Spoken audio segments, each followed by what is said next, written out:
Hello students, I'm Vidya and I'm representing Pratishta Education. So today I'll be teaching you English for SSC and banking.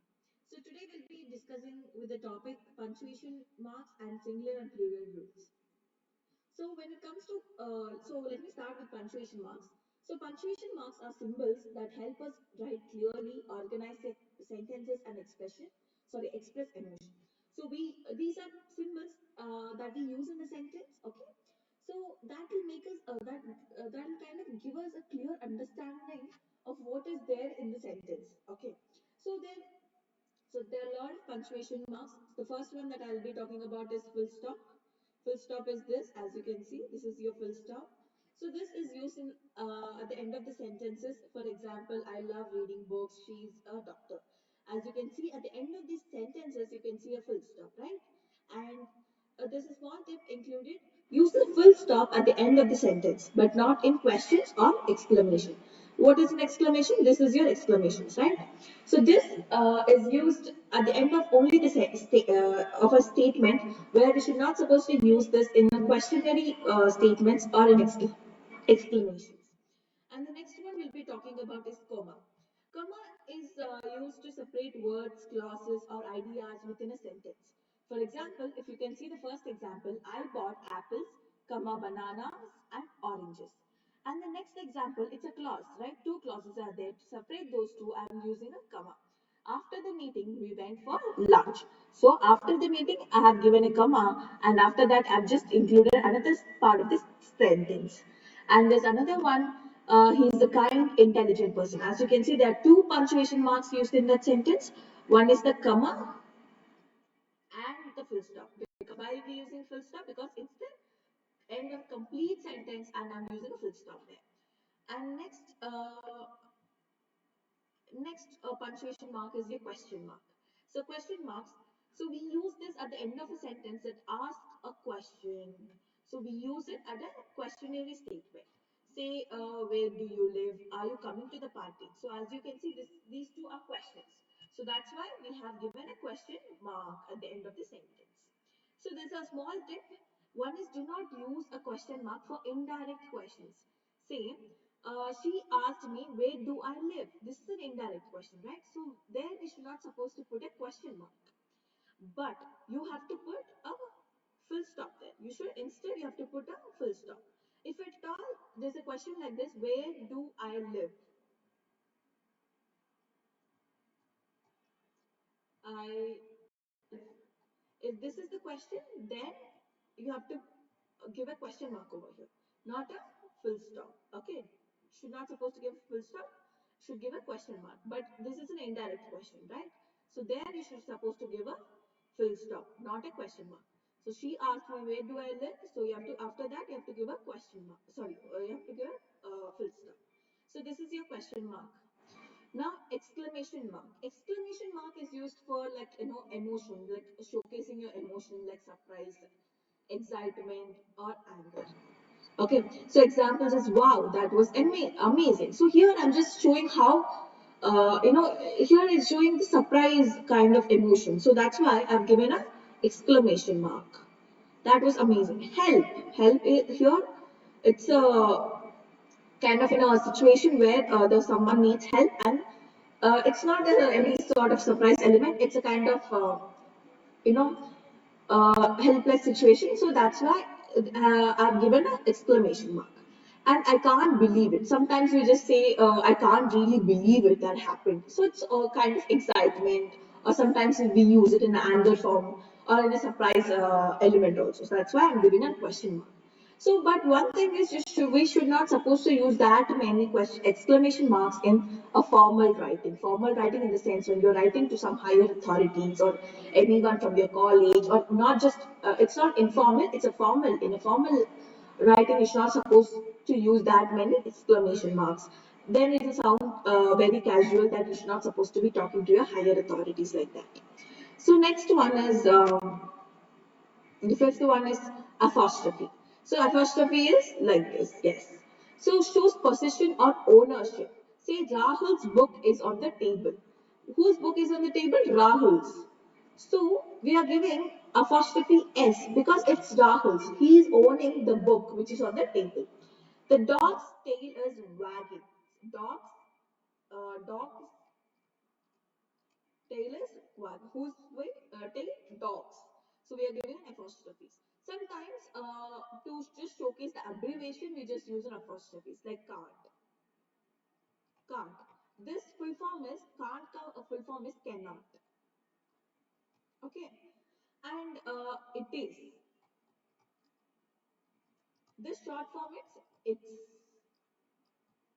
One more thing that you have to remember is there are two types of it's. One is apostrophe it's, other one is normal it's. This one is like a pronoun.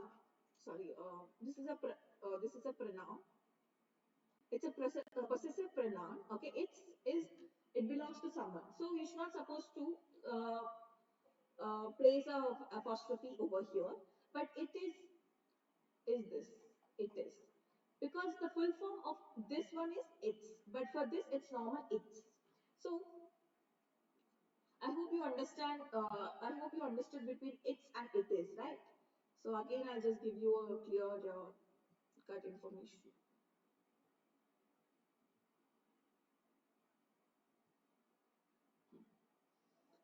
So the difference between it's, for this the full form it is. Okay. There is a normal it's without an apostrophe. This is a pronoun. So both are different. So I don't want you to guys get confused with it's or it is. So when we go back to the previous slide, yeah. So there's this statement: the cat licked its paws. The the cat licked its paws. Here it's a pronoun used. It's a pronoun use. So we are not keeping an apostrophe s. We just keep it normal. P, as you can see here, it's P, it's pa. So this is the right one because it's a pronoun here. Because why? What is normal? This one is it is. So we are not supposed to use here in this statement. If at all we use its means which has an apostrophe, then it will sound like the cat licked it is paws, which is not right, right? So here, which whatever used in this statement, in the cat licked its paws is pronoun. Whatever normal, this one it's with an apostrophe is it is. Okay. So now next one is quotation marks. So we use quotation marks for proverbs or something like that. So usually there's this direct speeches and indirect speeches in the grammar, as you know. I'm pretty sure you might come across with direct speech. There we use a quotation mark and quotations. Like if there's something like proverb or something that you want to include in a paragraph, then you can use quotation marks. She said, "I love ice cream." So we just have given this as this is an direct speech. We're just giving quotation marks here. The teacher asked, "Who can answer this question?" Even this is a direct speech. I'll just let you know, I'll just give a brief introduction about direct speech in later classes right now. But this is your direct speech. Okay. Now, always place punctuation inside quotation mark. As you can see, she said, I'll write here, she said, "I love ice cream." So I have to end this entire sentence with a full stop, but I'll do it before the quotation marks itself. So in this quotation mark itself, I've mentioned my full stop. Then the next one also, the teacher asked, in the quotation itself, I've completed the sentence with the question mark. So always place punctuation inside quotation mark. Next one is colon. So this is, as you can see, the symbol is like this, okay? So when you are introducing some kind of list or explanation or examples, you can use colon. Say, I need, in this example, as you can see, I need three things. So I've given a colon to introduce what I want, which is sugar, milk, and eggs. If you can see the other one also, there is only one rule: work hard. So this is kind of replacing words like is, are, including, and all of this. So I understood what colon is used for. So if you want to introduce your list or some kind of explanation or examples, you have to use colon. And there's a small tip that I want you to guys remember is do not use colon after verbs like are or includes. The fruits are. It's not supposed to include. It's not supposed to place a colon over here because are is replacing that colon. If you can see, the fruits are apples, oranges, bananas.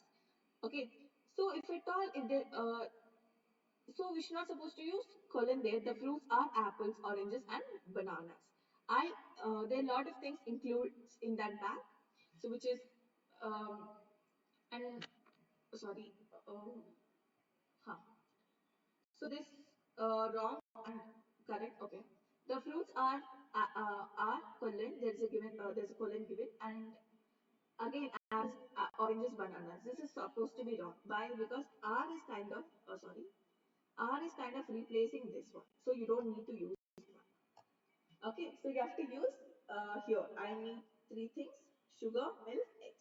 In this kind of sentences, you can use this one. So you're not using any R or E's. So that's why you can use colon there.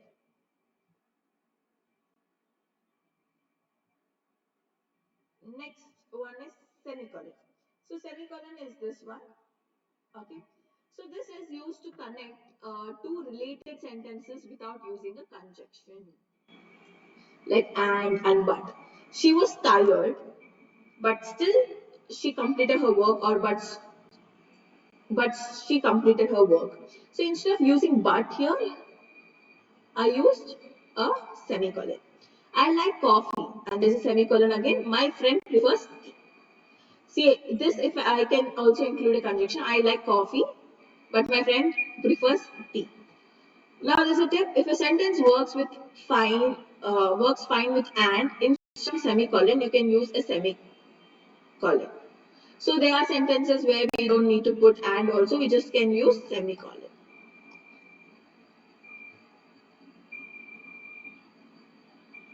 Now next one is parenthesis.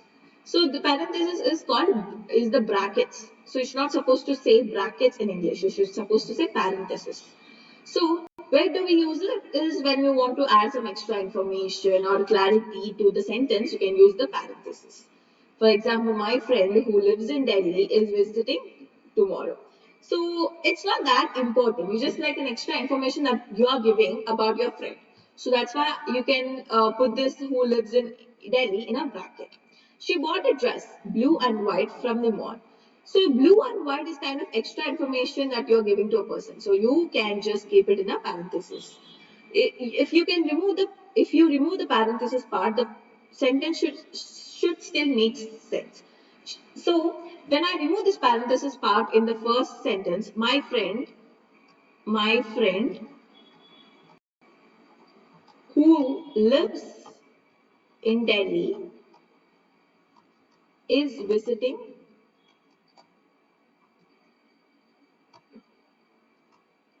tomorrow. So I did not mention any sort of parenthesis, but still the sentence makes sense. So that's what the tips say. So I hope you understood what is parenthesis. Next one is dash or hyphen. Both have the same symbol, but the meaning is kind of different. Okay, dash is used when you want to show a break in the sentence. She loves chocolate, especially dark chocolate. I was going to call you dash, but I forgot. Hyphen is used to join two words together. Say here as in the example, a well-known actor, 25 students.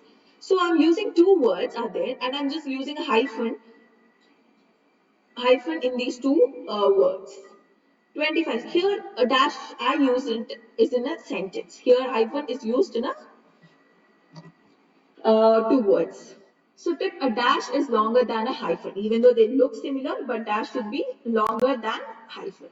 Okay, and is used differently and for different sentences. Ellipses. You can see these three dots, right? This your ellipses. So this shows pauseness in a speech. The example is here. She started to say something but stopped. So I just gave a pause. And after some time, you can just give a conversation or anything for that matter. Next one, well, I don't know. Pause, maybe, and you can give a conversation again. Use three dots, not more or less than for an ellipse. So you should suppose to use only three dots. Okay.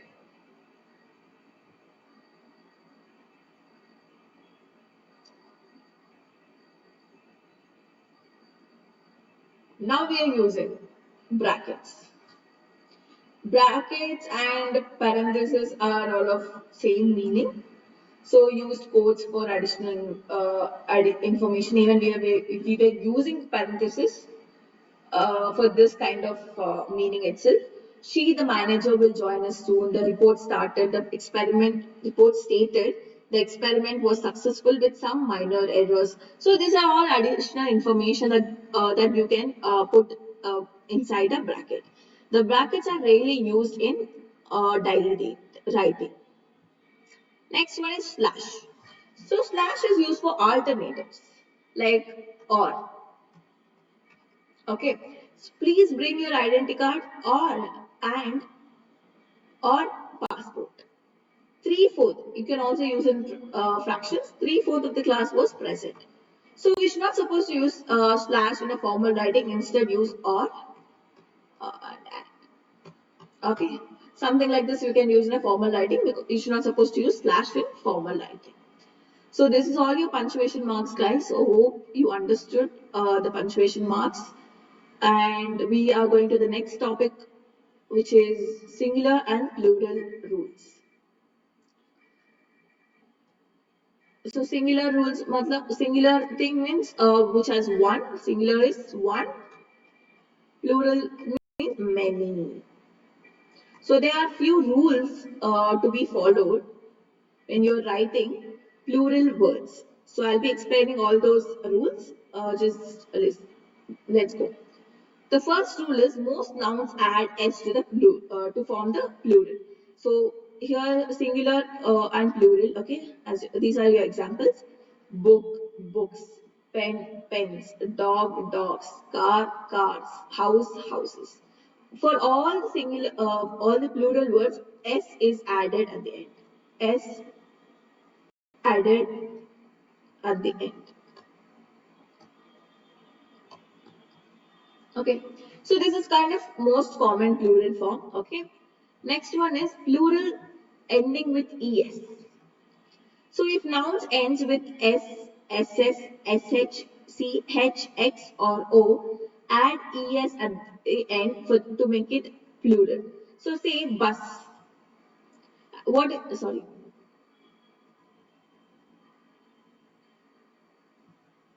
Hmm. Hmm. So bus. What is the last letter S? And here SS, SH, X, O. All these are the letters which start with this rule, right? So what we are doing is we are replacing this S with ES. Buses.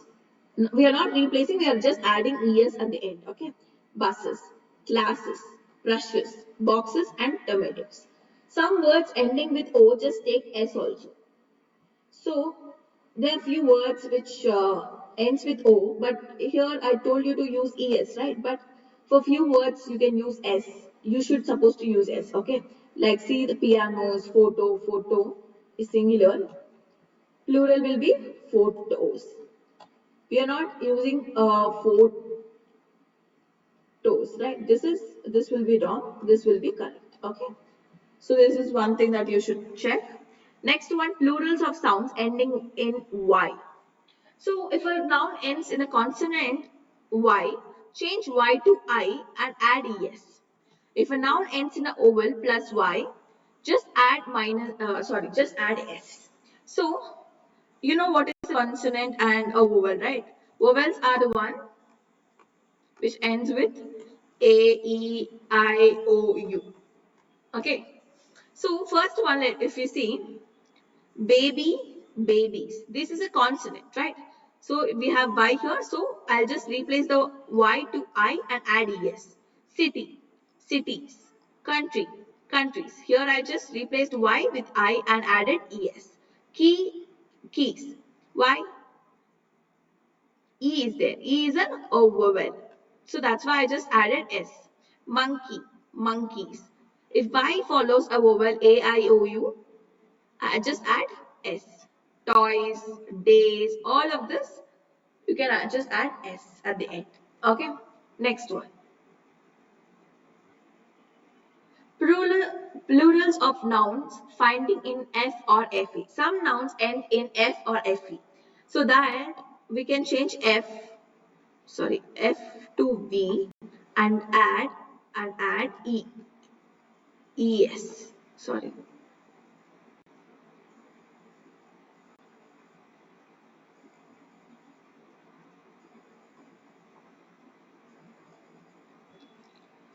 One second. Mm, okay.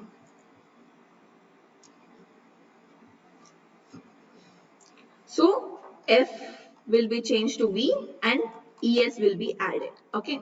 So if you can see leaf, leaves. F is changed to V and ES is added. Wolves, wolves, knife, knives, life, lives. So over here it's FE, right? It just changed to VES. Even FE changes to VES. But for few letters, I mean for few words, if it is F, you don't need to change it to VES. You just need to put roofs, that's all. So some words like believes, roofs, chiefs, just add S without changing F to V. So it's not supposed to change this F at the end to V for few words. Only for few words. For other words, you can change the F to VES. Next one. Irregular plurals. So some nouns do not follow regular plural rules or change completely. So for this you have to remember all these, you have to memorize it, you don't have any other choice but to memorize it. So say man. Man is singular, men is plural, woman is women. So a lot of people just make this mistake. They say I saw a lot of women's. They just add s at the end, which is not supposed to be done. You just need to say women, that's all. I've seen lot of women today, that's all. You're not supposed to add S and tell the statement. Then it will be totally wrong and it's not even grammatically correct. You just need to say, I just saw a lot of women today. If say man, I've seen a lot of men today. Okay, men, not man. You should say men, child, children. So you're not supposed to say in school there are a lot of childs. You're supposed to say that in the school there are a lot of children.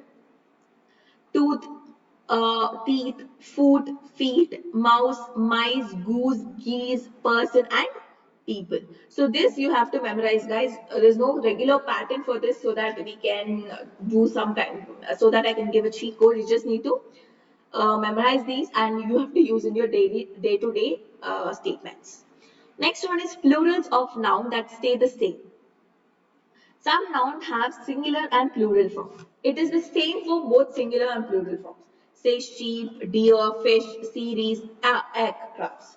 So it's just same whatever context would be. So I saw a fish. If it's one fish, I saw a fish. If you've seen many of them, you should say I saw many fish. That's all. So you should not supposed to add any sort of es or change it to any es. Okay. You just need to put the same thing as in the singular form. So sheep will be sheep, fish will be fish. Next one, foreign words with special plurals. Foreign words in the sense the words from Latin, Greek, French. So they have their set of plural words. You just need to remember few of these, that's all. So singular one is cactus and plural will be cacti. Radius, radii. Datum, data. Medium, media. Analysis, analysis. Thesis, theses.